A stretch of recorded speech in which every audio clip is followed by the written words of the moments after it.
খুব ঠান্ডা মাথায় কথাটা শুনবেন। আমার মা বোন যদি আমার কথা শুনে থাকেন একটু মনোযোগ দিবেন। একজন মানুষ সকালবেলা চাকরিতে গেছে। এই যে বাবা, আব্বু কথা বলেন না। একজন মানুষ সকালবেলা চাকরিতে গেছে, কোনো একটা কারণে বসের সাথে দুই কথা হইছে। সবার সামনে বস তাকে বকা দিছে। বকা শুনে সবার সামনে লজ্জিত হয়ে মেজাজ, কিন্তু বসকে তো আর বকা দিতে পারে না, চাকরি চলে যাবে। এবার সেই মানুষটা আসরের সময় ঘরে আসছে 5টা বাজে। আসার পরে সামনে রুমে বসছে।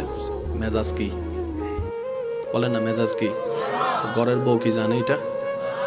ওইখানে কি হয়েছে এটা তো বউ জানে না। এবার যখন বউকে বলছে একটু পানি দাও, পানি আনছে ঠিকই।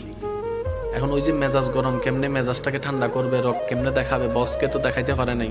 এবার শুরু করছে, হে পানি আনতে এতক্ষণ লাগে। বউ বলে যে পানি আনতে 5 সেকেন্ড তো হয় না, এখন বলছেন মাত্র। এবার যখন বউ বলছে মাত্র আনতেছি, আমি আনতেছি, এই তোরে তালাক দিয়ে দিব, এমন দিয়ে দিব। বউ কই কি রে?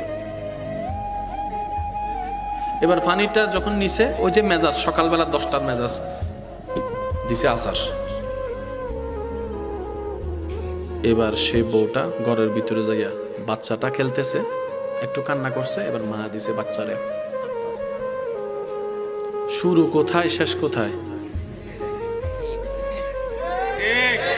বাস্তব না অবাস্তব আপনারা বলেন? শুরু 10টায়, শেষ পর্যন্ত ওই রাগটা উঠছে বাচ্চার উপরে। বাচ্চা হদায় গ্যাং গইলাম, বিনা অপরাধে সাজা, বিনা অপরাধে